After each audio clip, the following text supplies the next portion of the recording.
No niin, eli muistatteko te nyt, mitä tuli läksyksi? Siis sivu 175, tehtävä 3, 4 ja 5. Voi vitsi, toivottavasti toi Ope ei huomaa, jos mä oon ihan...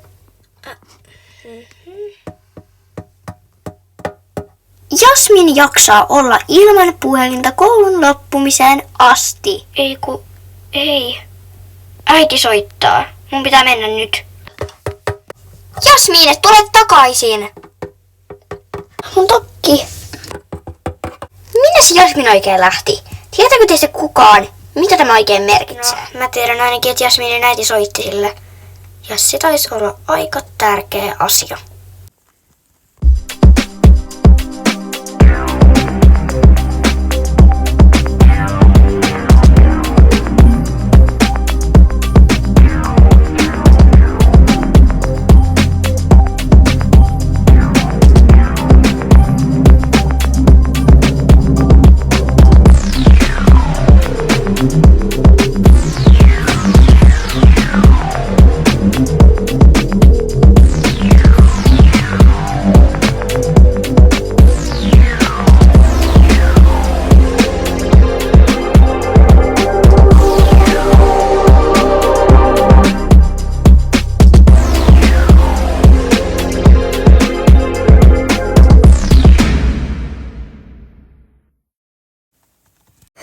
Missä Arembra on? No en kai mä olisin soittanut, jos mä tietäisin. Arembra on karannut tai se on varastettu, kun mä olin tuolla sisällä meidän talossa. Ja nyt kun mä tulin antamaan päiväheiniä, niin Arembra oli hävinnyt. Mä lähden etsimään Arembran. Se ei voi kadota, se on mun rakas hevonen. Pitäisikö sun käydä ilmoittamassa sinne koululle, minkä takia sä hävisit kesken koulupäivän? Tai itse asiassa mä käyn tekemässä sen nyt. Okei, mutta mä lähden nyt etsimään sitä. Ei, sä pysyt täällä siihen asti, kunnes mä oon palannut kotiin. No mitä ihmettä nyt taas? Ihan kuin täällä olisi ollut joku valtava hirmumyrsky. Ei kai nyt tällaisesta vain... Voi ei. Tässä on jonkun puhelin. No, mitä se mua auttaa? Ne on kuitenkin jossain. Kaikki, oppilas että opettaja. Ootko sä Jasminin äiti? Joo, olen. Missä teidän opettaja on? No, kyllä mä varmaan olisin kertonut, jos mä tietäisin. Hei, eikö ne ole sun luokkalaisten takkeja? Ne ei ole varmaan lähtenyt ulos täältä. Ne on varmaan vielä tässä rakennuksessa. Tosin mä en kyllä todellakaan osaa suunnistaa täällä. Ihan hyvä idea, mutta minkä ihmeen takia ne edes lähti täältä?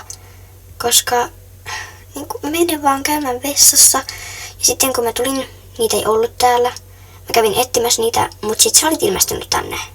Niin, miksi ne lähti? No niin.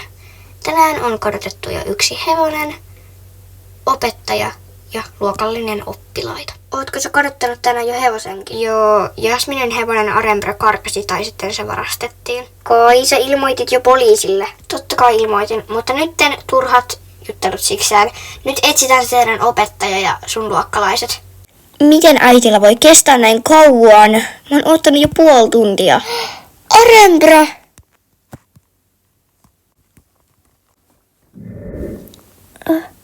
Arembra? No niin kiva. Mä oon nykyään tulossa hulluksi, kun mä näen näkyjäkin.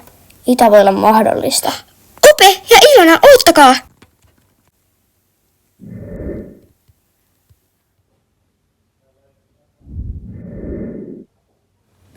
Missä mä oon? Mitä tapahtuu? Mitä? Missä mä oikein oon?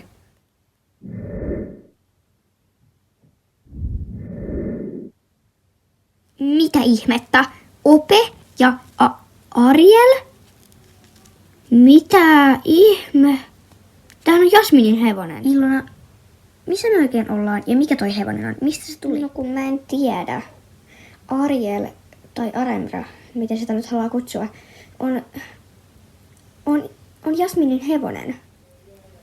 Hei, täällä on muitakin. Niin, muitakin. Kadonneita. Ihan sama minne ne tyypit katos. Mä lähden koululle, koska siellä ne varmaan kuitenkin on.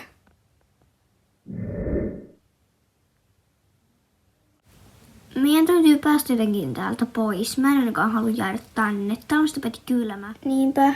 Mitenköhän me oikein päästään täältä pois? Onko sulla mitään ideoita? No, tää on vähän niinku silleen, että kun mehän oltiin myös siellä tallilla ja me oltiin jo siellä. Ja me vaan hävittiin sieltä pois ja tultiin tänne. Niin, onko tää joku tuttu paikka? Mistä toi koira oikein tuli? Se ilmestyi vaan tyhjästä, niin kuin mekin. Niin, tää on ihan niin kuin yhdestä kirjasta. Aino, minne se oikein hävisi? Mitä ihmettä?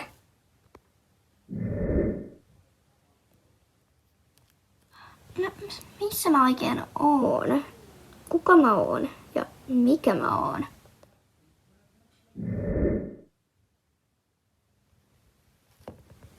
Nyt mä keksin sen.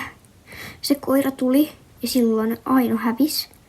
Tai miten se nyt ottaa, koira hävisi ja Aino palasi. Tai minne Aino ikinä menikään, en mä tiedä. Ja, eli jos tänne tulee vielä joku, niin voi olla, että mä... Yes! Yes!